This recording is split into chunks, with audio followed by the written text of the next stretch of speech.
या देवी सर्वभूतेषु मातुष्टिरूपेण संस्थिता नमस्तस्यै नमस्तस्यै नमस्तस्यै नमो नमः। जय माता दी। माँ भगवती का आशीर्वाद आप सभी पर सदैव बना रहे।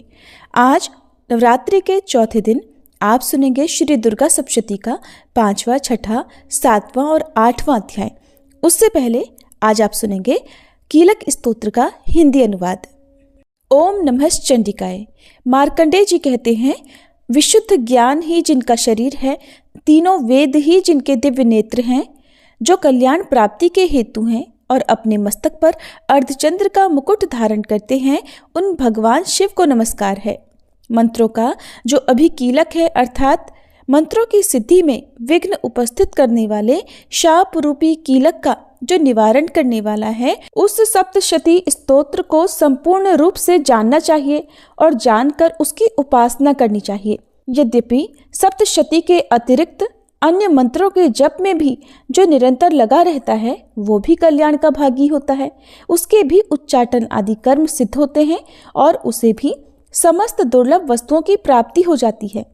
फिर भी जो अन्य मंत्रों का जप न करके केवल इस सप्तशती नामक स्तोत्र से ही देवी की स्तुति करते हैं, उन्हें स्तुति मात्र से ही सच्चिदानंद स्वरूपिणी देवी सिद्ध हो जाती हैं। उन्हें अपने कार्य की सिद्धि के लिए मंत्र, औषधि और अन्य किसी साधन के उपयोग की आवश्यकता नहीं रहती। बिना जप के ही उनके उच्चाटन आदि समस्त अभिचारिक कर्म सिद्ध हो जाते हैं। इतना ही नहीं, उनकी संपूर्ण अभीष्ट वस्तुएं भी सिद्ध होती हैं। लोगों के मन में ये शंका थी कि जब केवल सप्तशती की उपासना से अथवा सप्तशती को छोड़कर अन्य मंत्रों की उपासना से भी समान रूप से सब कार्य सिद्ध होते हैं, तब इनमें श्रेष्ठ कौन सा साधन है? लोगों की इसी शंका को सामने रखकर भगवान शंकर ने अपने पास आए हुए जिज्ञासुओं को समझाया कि ये सप्तशती नामक संपूर्ण स्तोत्र ही सर्वश्रेष्ठ एवं कल्याणमय है। तदंतर भगवती चंडिका के सप्तशती नामक स्तोत्र को महादेव जी ने गुप्त कर दिया। सप्तशती के पाठ से जो पुण्य प्राप्त होता है, उसकी कभी समाप्ति नहीं होती, किंतु अन्य मंत्रों के जपजन्य पुण्यों की समाप्ति हो जाती है। अतः भगवान शिव ने अन्य मंत्रों की अपेक्षा जो सप्तशती की ही श्रेष्ठता का निर्णय किया, उसे यथार्थ ही जानना चाहिए। अन्य मंत्रों का जप करने वाला पुरुष भी यदि सप्तशती के स्तोत्र और जप का अनुष्ठान कर ले, तो वो भी पूर्ण रूप से ही कल्याण का भागी होता है। इसमें तनिक भी संदेह नहीं है। जो साधक कृष्ण पक्ष की चतुर्दशी अथवा अष्टमी को एकाग्रचित्त होकर भगवती की सेवा में अपना सर्वस्व समर्पित कर देता है और फिर उसे प्रसाद रूप से ग्रहण करता है, उसी पर भगवती प्रसन्न होती हैं, अन्यथा उनकी प्रसन्नता नहीं प्राप्त होती। इस प्रकार सिद्धि के प्रतिबंधक रूप कील के द्वारा महादेव जी ने इस स्तोत्र को कीलित कर रखा है। जो पूर्वोक्त रीति से निष्कीलन करके इस सप्तशती स्तोत्र का प्रतिदिन स्पष्ट उच्चारण पूर्वक पाठ करता है, वह मनुष्य सिद्ध हो जाता है, वही देवी का पार्षद होता है और वही गंधर्व भी होता है। सर्वत्र विचरते रहने पर भी इस संसार में उसे कहीं भी भय नहीं होता। वह अपमृत्यु के वश में नहीं पड़ता और देह त्यागने के बाद मोक्ष प्राप्त कर लेता है। अतः कीलन को जानकर उसका परिहार करके ही सप्तशती का पाठ आरंभ करे। जो ऐसा नहीं करता उसका नाश हो जाता है। इसलिए कीलक और निष्कीलन का ज्ञान प्राप्त करने पर ही ये स्तोत्र निर्दोष होता है और विद्वान पुरुष इस निर्दोष स्तोत्र का ही पाठ आरंभ करते हैं। स्त्रियों में जो कुछ भी सौभाग्य आदि दृष्टिगोचर होता है, वो सब देवी के प्रसाद का ही फल है। अतः इस कल्याणमय स्तोत्र का सदा जप करना चाहिए। इस स्तोत्र का मंद स्वर से पाठ करने पर स्वल्प फल की प्राप्ति होती है और उच्च स्वर से पाठ करने पर पूर्ण फल की सिद्धि होती है। इसलिए उच्च स्वर से ही इसका पाठ आरंभ करना चाहिए। जिनके प्रसाद से ऐश्वर्य, सौभाग्य, आरोग्य, संपत्ति, शत्रुनाश तथा परम मोक्ष की भी सिद्धि होती है, उस कल्याणमयी जगदम्बा की स्तुति मनुष्य क्यों नहीं करते? जय माता दी। कीलक स्तोत्र संपूर्ण हुआ। आप सुनिए श्री दुर्गा सप्तशती का 5वां अध्याय, जिसमें देवताओं द्वारा देवी की स्तुति चंड मुंड के मुख से अंबिका के रूप की प्रशंसा सुनकर शुंभ का उनके पास दूत भेजना और दूत के निराश लौटने का वर्णन है। अध्याय से पहले हम सभी माँ जगदम्बा का ध्यान करें। जो अपने कर कमलों में घंटा, शूल, हल, शंख, मूसल, चक्र, धनुष और बाण धारण करती हैं, शरद ऋतु के शोभा संपन्न चंद्रमा के समान जिनकी मनोहर कांति है, जो तीनों लोकों की आधारभूता और शुंभ आदि दैत्यों का नाश करने वाली है, तथा गौरी के शरीर से जिनका प्राकट्य हुआ है, उन महासरस्वती देवी का मैं निरंतर भजन करती हूँ। मार्कंडेय ऋषि कहते हैं, पूर्व काल में शुंभ और निशुंभ नामक असुरों ने अपने बल के घमंड में आकर शचीपति इंद्र के हाथ से तीनों लोकों का राज्य और यज्ञ भाग छीन लिए। वे ही दोनों सूर्य, चंद्रमा, कुबेर, यम और वरुण के अधिकार का भी उपयोग करने लगे। वायु और अग्नि का कार्य भी वे ही करने लगे। उन दोनों ने सब देवताओं को अपमानित, राज्यभ्रष्ट, पराजित और अधिकारहीन करके स्वर्ग से निकाल दिया। उन दोनों महान असुरों से तिरस्कृत देवताओं ने अपराजिता देवी का स्मरण किया और सोचा, जगदम्बा ने हम लोगों को वर दिया था कि आपत्ति काल में स्मरण करने पर मैं तुम्हारी सब आपत्तियों का तत्काल नाश कर दूंगी। ये विचार कर देवता गिरिराज हिमालय पर गए और वहां भगवती विष्णु माया की स्तुति करने लगे। तब देवता बोले, देवी को नमस्कार है, महादेवी शिवा को सर्वदा नमस्कार है, प्रकृति एवं भद्रा को नमस्कार है। हम लोग नियम पूर्वक जगदम्बा को नमस्कार करते हैं। रौद्रा को नमस्कार है, नित्या गौरी एवं धात्री को बारंबार नमस्कार है। ज्योत्सनामयी, चंद्र रूपिणी एवं सुख स्वरूपा देवी को सतत प्रणाम है। शरणागतों का कल्याण करने वाली वृद्धि एवं सिद्धि रूपा देवी को हम बारंबार नमस्कार करते हैं। नैऋति राजाओं की लक्ष्मी तथा शर्वाणी स्वरूपा आप जगदम्बा को बार बार नमस्कार है। दुर्गा, दुर्गपारा, सारा, सर्वकारिणी, ख्याति, कृष्णा और धूम्रा देवी को सर्वदा नमस्कार है। अत्यंत सौम्य तथा अत्यंत रौद्र रूपा देवी को हम नमस्कार करते हैं, उन्हें हमारा बारंबार प्रणाम है। जगत की आधारभूता कृति देवी को बारंबार नमस्कार है। जो देवी सब प्राणियों में विष्णु माया के नाम से कही जाती हैं, उनको नमस्कार, उनको नमस्कार, उनको बारंबार नमस्कार है। जो देवी सब प्राणियों में चेतना कहलाती हैं, उनको नमस्कार, उनको नमस्कार, उनको बारंबार नमस्कार है। जो देवी सब प्राणियों में बुद्धि रूप से स्थित हैं, उनको नमस्कार, उनको नमस्कार, उनको बारंबार नमस्कार है। जो देवी सब प्राणियों में निद्रा रूप से स्थित हैं, उनको नमस्कार, उनको नमस्कार, उनको बारंबार नमस्कार है। जो देवी सब प्राणियों में शुद्धा रूप से स्थित हैं, उनको नमस्कार, उनको नमस्कार, उनको बारंबार नमस्कार है। जो देवी सब प्राणियों में छाया रूप से स्थित हैं, उनको नमस्कार, उनको नमस्कार, उनको बारंबार नमस्कार है। जो देवी सब प्राणियों में शक्ति रूप से स्थित हैं, उनको नमस्कार, उनको नमस्कार, उनको बारंबार नमस्कार है। जो देवी सब प्राणियों में तृष्णा रूप से स्थित हैं, उनको नमस्कार, उनको नमस्कार, उनको बारंबार नमस्कार है। जो देवी सब प्राणियों में शांति रूप से स्थित हैं, उनको नमस्कार, उनको नमस्कार, उनको बारंबार नमस्कार है। जो देवी सब प्राणियों में जाति रूप से स्थित हैं, उनको नमस्कार, उनको नमस्कार, उनको बारंबार नमस्कार है। जो देवी सब प्राणियों में लज्जा रूप से स्थित हैं, उनको नमस्कार, उनको नमस्कार, उनको बारंबार नमस्कार है। जो देवी सब प्राणियों में शांति रूप से स्थित हैं, उनको नमस्कार, उनको नमस्कार, उनको बारंबार नमस्कार है। जो देवी सब प्राणियों में श्रद्धा रूप से स्थित हैं, उनको नमस्कार, उनको नमस्कार, उनको बारंबार नमस्कार है। जो देवी सब प्राणियों में कांति रूप से स्थित हैं, उनको नमस्कार, उनको नमस्कार, उनको बारंबार नमस्कार है। जो देवी सब प्राणियों में लक्ष्मी रूप से स्थित हैं, उनको नमस्कार, उनको नमस्कार, उनको बारंबार नमस्कार है।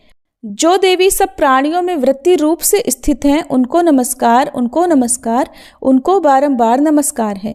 जो देवी सब प्राणियों में स्मृति रूप से स्थित हैं, उनको नमस्कार, उनको नमस्कार, उनको बारंबार नमस्कार है।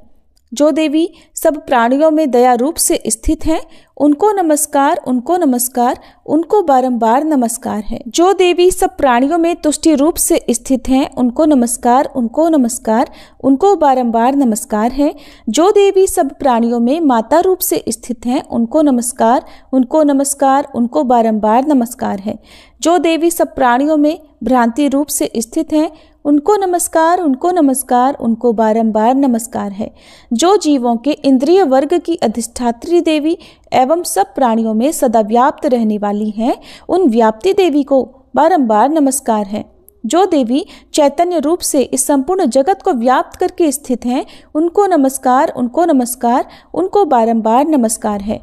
पूर्व काल में अपने अभीष्ट की प्राप्ति होने से देवताओं ने जिनकी स्तुति की तथा देवराज इंद्र ने बहुत दिनों तक जिनका सेवन किया, वह कल्याण की साधनभूता ईश्वरी हमारा कल्याण और मंगल करे तथा सारी आपत्तियों का नाश कर डाले। उद्दंड दैत्यों से सताए हुए हम सभी देवता जिन परमेश्वरी को इस समय नमस्कार करते हैं तथा जो भक्ति से विनम्र पुरुषों द्वारा स्मरण की जाने पर तत्काल ही संपूर्ण विपत्तियों का नाश कर देती हैं, वे जगदम्बा हमारा संकट दूर करें। मार्कंडेय ऋषि कहते हैं, राजन, इस प्रकार जब देवता स्तुति कर रहे थे उस समय पार्वती देवी गंगा जी के जल में स्नान करने के लिए वहां आई। उन सुंदर भौहों वाली भगवती ने देवताओं से पूछा, आप लोग यहाँ किसकी स्तुति करते हैं? तब उन्हीं के शरीर कोश से प्रकट हुई शिवा देवी बोली, शुंभ दैत्य से तिरस्कृत और युद्ध में निशुंभ से पराजित हो यहाँ एकत्रित हुए ये समस्त देवता ये मेरी ही स्तुति कर रहे हैं। पार्वती जी के शरीर कोश से अंबिका जी का प्रादुर्भाव हुआ था, इसलिए वे समस्त लोकों में कौशिकी कही जाती हैं। कौशिकी के प्रकट होने के बाद पार्वती देवी का शरीर काले रंग का हो गया, इसलिए वे हिमालय पर रहने वाली कालिका देवी के नाम से विख्यात हुई। तदंतर शुंभ निशुंभ के भृत्य चंड मुंड वहां आए और उन्होंने परम मनोहर रूप धारण करने वाली अंबिका देवी को देखा। फिर वे शुंभ के पास जाकर बोले, महाराज, एक अत्यंत मनोहर स्त्री है जो अपनी दिव्य कांति से हिमालय को प्रकाशित कर रही है। वैसा उत्तम रूप कहीं किसी ने भी नहीं देखा होगा।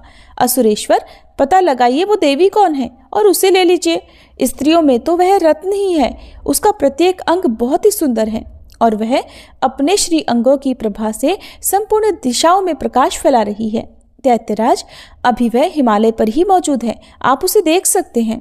प्रभु, तीनों लोकों में मणि, हाथी और घोड़े आदि जितने भी रत्न हैं वे सब इस समय आपके घर में शोभा पाते हैं। हाथियों में रत्नभूत ऐरावत, ये पारिजात का वृक्ष और ये उच्च श्रवा घोड़ा, ये सब आपने इंद्र से ले लिया है। हंसों से जुता हुआ ये विमान भी आपके आंगन में शोभा पाता है। ये रत्नभूत अद्भुत विमान जो पहले ब्रह्मा जी के पास था, अब आपके यहाँ लाया गया है। ये महापद्म नामक निधि आप कुबेर से छीन लाए हैं। समुद्र ने भी आपको किंजलकिनी नाम की माला भेंट की है जो केसरों से सुशोभित है और जिसके कमल कभी कुम्हलाते नहीं हैं। सुवर्ण की वर्षा करने वाला वरुण का छत्र भी आपके घर में शोभा पाता है और ये श्रेष्ठ रथ जो पहले प्रजापति के अधिकार में था अब आपके पास मौजूद है। दैत्येश्वर, मृत्यु की उत्क्रांतिदा नाम वाली शक्ति भी आपने छीन ली है और वरुण का पाश तथा समुद्र में होने वाले सब प्रकार के रत्न आपके भाई निशुंभ के अधिकार में हैं। अग्नि ने भी स्वतः शुद्ध किए हुए 2 वस्त्र आपकी सेवा में अर्पित किए हैं। दैत्यराज, इस प्रकार सभी रत्न आपने एकत्रित कर लिए हैं। फिर जो ये स्त्रियों में रत्न स्वरूप कल्याणमयी देवी है, इसे आप क्यों नहीं अपने अधिकार में कर लेते? मार्कंडेय ऋषि कहते हैं, चंड मुंड का ये वचन सुनकर शुंभ ने महादैत्य सुग्रीव को दूत बनाकर देवी के पास भेजा और कहा, तुम मेरी आज्ञा से उसके सामने ये बातें कहना और ऐसा उपाय करना जिससे प्रसन्न होकर वो शीघ्र ही यहाँ चली आए। वह दूत पर्वत के अत्यंत रमणीय प्रदेश में जहाँ देवी मौजूद थी गया और मधुरवाणी में कोमल वचन बोला। दूत कहने लगा, देवी, दैत्यराज शुंभ इस समय तीनों लोकों के परमेश्वर हैं। मैं उन्हीं का भेजा हुआ दूत हूँ और यहाँ तुम्हारे ही पास आया हूँ। उनकी आज्ञा सदा सब देवता एक स्वर से मानते हैं, कोई उसका उल्लंघन नहीं कर सकता। वे संपूर्ण देवताओं को परास्त कर चुके हैं। उन्होंने तुम्हारे लिए जो संदेश दिया है उसे सुनो। संपूर्ण त्रिलोकी मेरे अधिकार में है, देवता भी मेरी आज्ञा के अधीन चलते हैं। संपूर्ण यज्ञों के भागों को मैं ही पृथक पृथक भोगता हूँ। तीनों लोकों में जितने श्रेष्ठ रत्न हैं वे सब मेरे अधिकार में हैं। देवराज इंद्र का वाहन ऐरावत जो हाथियों में रत्न के समान है मैंने छीन लिया है। क्षीर सागर का मंथन करने से जो अश्वरत्न उच्च श्रवा प्रकट हुआ था उसे देवताओं ने मेरे पैरों पर पड़कर समर्पित किया है।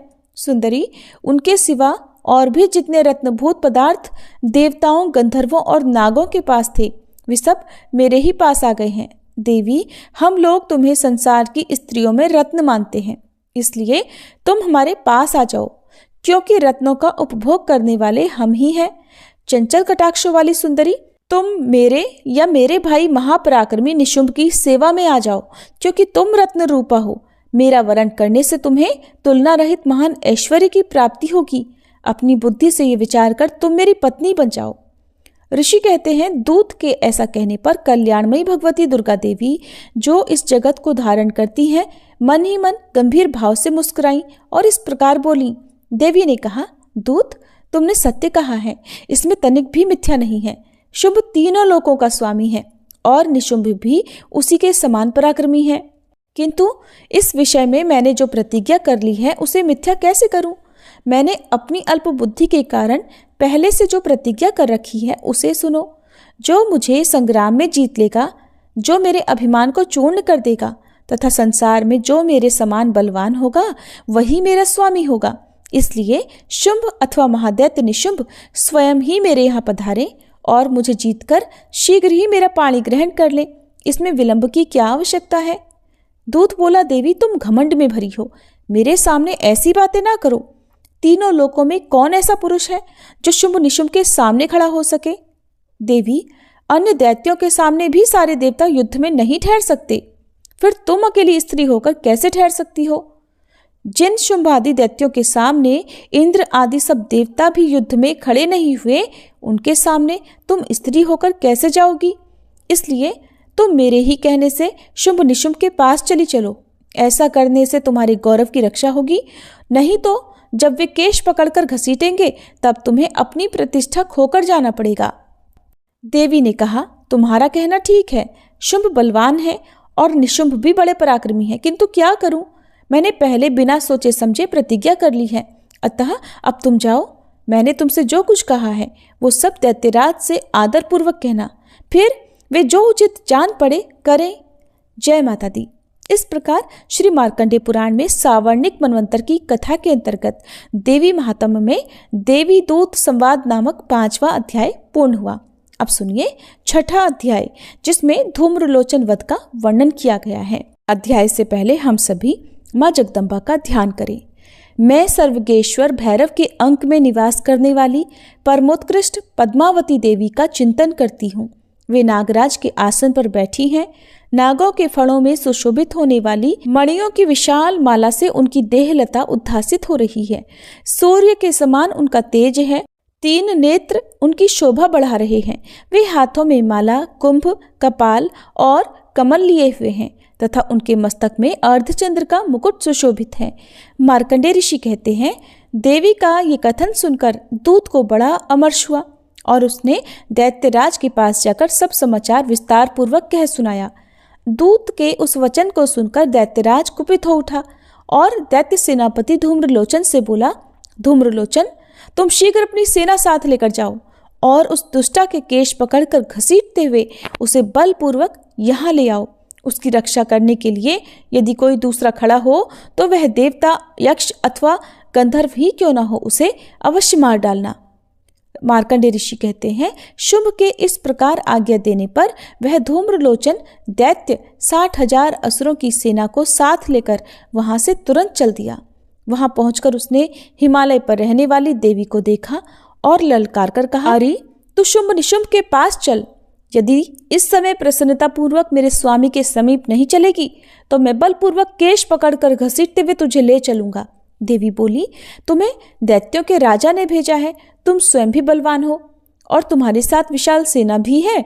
ऐसी दशा में यदि मुझे बलपूर्वक ले चलोगे तो मैं तुम्हारा कर क्या सकती हूँ? मार्कंडेय ऋषि कहते हैं, देवी के ऐसा कहने पर असुर धूम्रलोचन उनकी ओर दौड़ा। तब अंबिका ने हुम शब्द के उच्चारण मात्र से उसे भस्म कर दिया।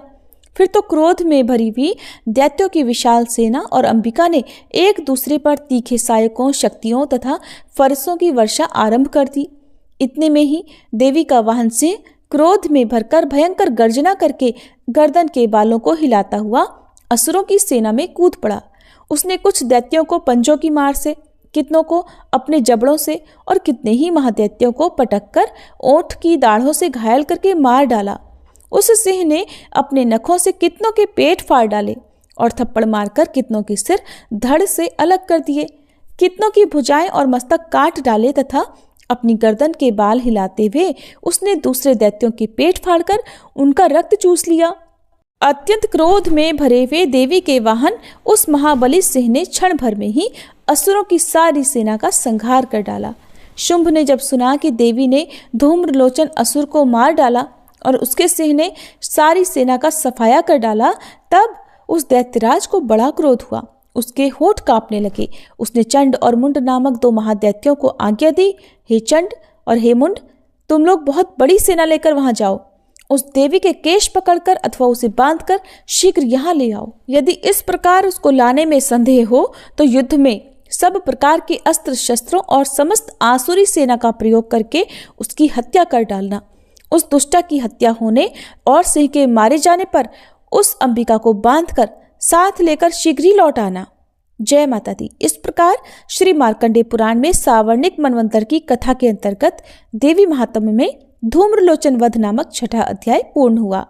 अब सुनिए 7वां अध्याय, जिसमें चंड और मुंड के वध का वर्णन किया गया है। मार्कंडेय ऋषि कहते हैं, तदंतर शुंभ की आज्ञा पाकर वे चंड मुंड आदि दैत्य चतुरंगिणी सेना के साथ अस्त्र शस्त्र से सुसज्जित होकर चल पड़े। फिर गिरिराज हिमालय के स्वर्णमय ऊंचे शिखर पर पहुंचकर उन्होंने सिंह पर बैठी देवी को देखा। वे मंद मंद मुस्कुरा रही थी।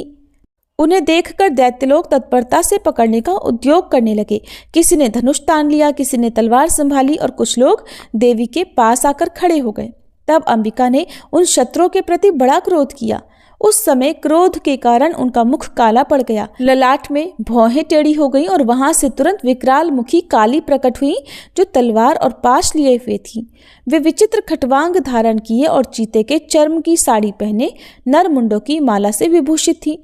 उनके शरीर का मांस सूख गया था, केवल हड्डियों का ढांचा था, जिससे वे अत्यंत भयंकर लग रही थी। उनका मुख बहुत विशाल था। जीभ लपलपाने के कारण वे और भी डरावनी प्रतीत होती थी। उनकी आंखें भीतर को धंसी हुई और कुछ लाल थीं। वे अपनी भयंकर गर्जना से संपूर्ण दिशाओं को गुंजा रही थीं। बड़े बड़े दैत्यों का वध करती हुई वे कालिका देवी बड़े वेग से दैत्यों की उस सेना पर टूट पड़ी और सबको भक्षण करने लगी। वे पार्श्व रक्षकों, अंकुशधारी महावतों, योद्धाओं और घंटा सहित कितने ही हाथियों को एक ही हाथ से पकड़कर मुंह में डाल लेती थी। इसी प्रकार घोड़े, रथ और सारथी के साथ रथी सैनिकों को मुंह में डालकर वे उन्हें बड़े भयानक रूप से चबा डालती थी। किसी के बाल पकड़ लेती, किसी का गला दबा देती, किसी को पैरों से कुचल डाल देती और किसी को छाती के धक्के से गिराकर मार डालती थी। वे असुरों के छोड़े हुए बड़े बड़े अस्त्र शस्त्र मुंह से पकड़ लेती और रोष में भरकर उनको दांतों से पीस डालती थी।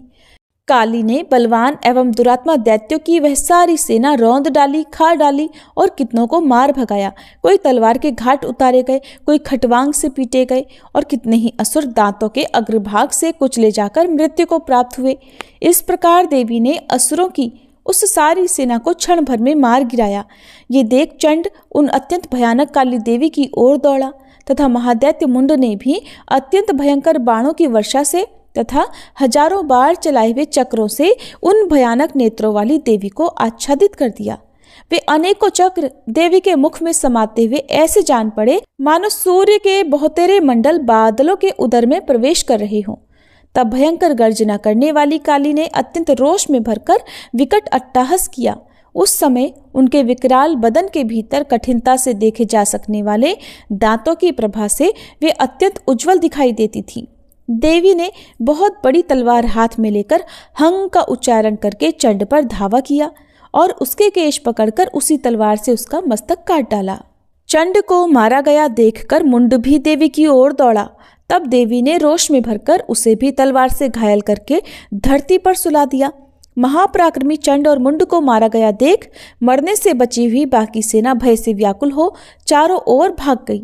तदंतर काली ने चंड और मुंड का मस्तक हाथ में लेकर चंडिका के पास जाकर प्रचंड अट्टहास करते हुए कहा, देवी, मैंने चंड और मुंड नामक इन 2 महापशुओं को तुम्हें भेंट किया है। अब युद्ध यज्ञ में तुम शुंभ और निशुंभ का स्वयं ही वध करना।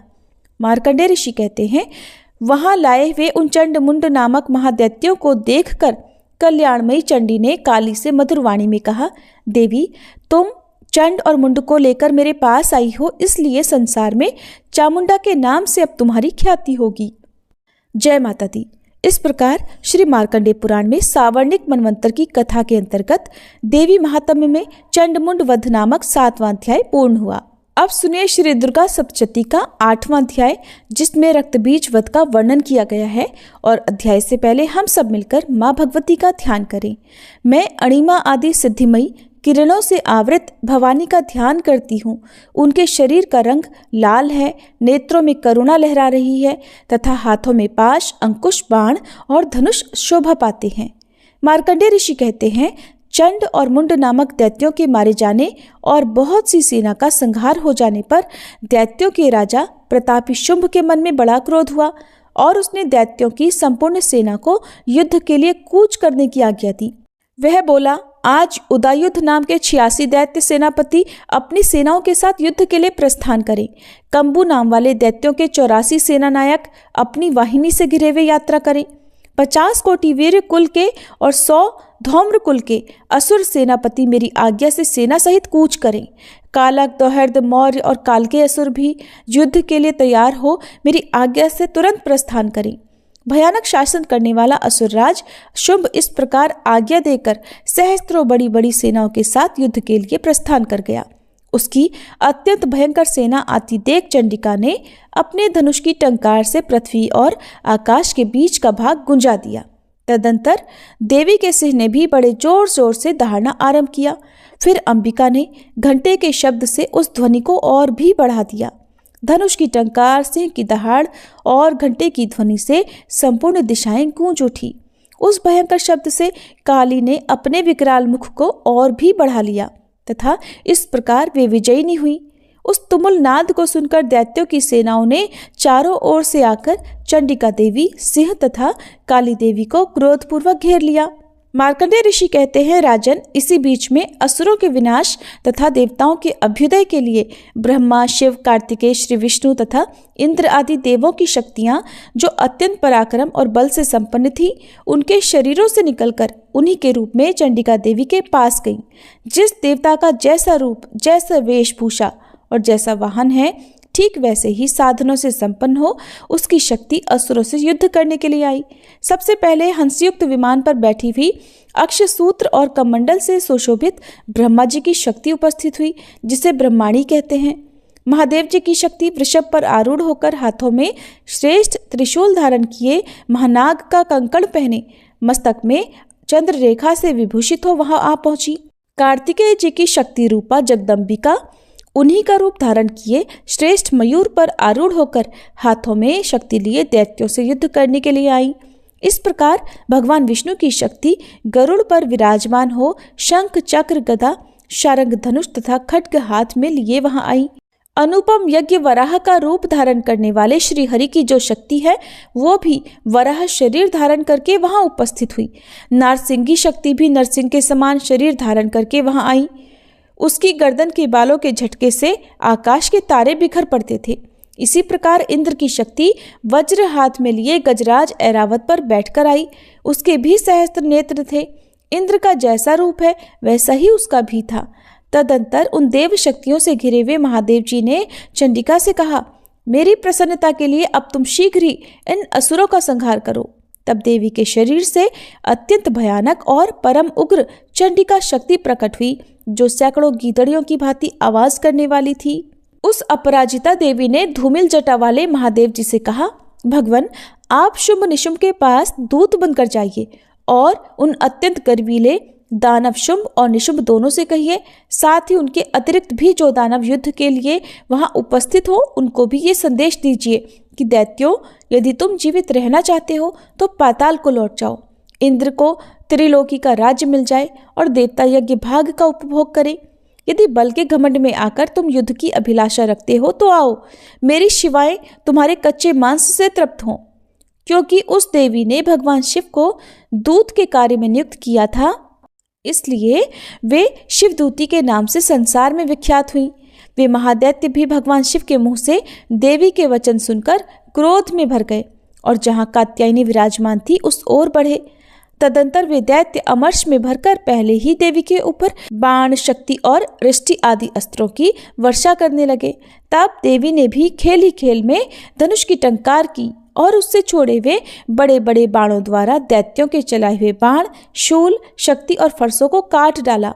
फिर काली उनके आगे होकर शत्रुओं को शूल के प्रहार से विदीर्ण करने लगी और खटवांग से उनका कचूमर निकालती हुई रणभूमि में विचरने लगी।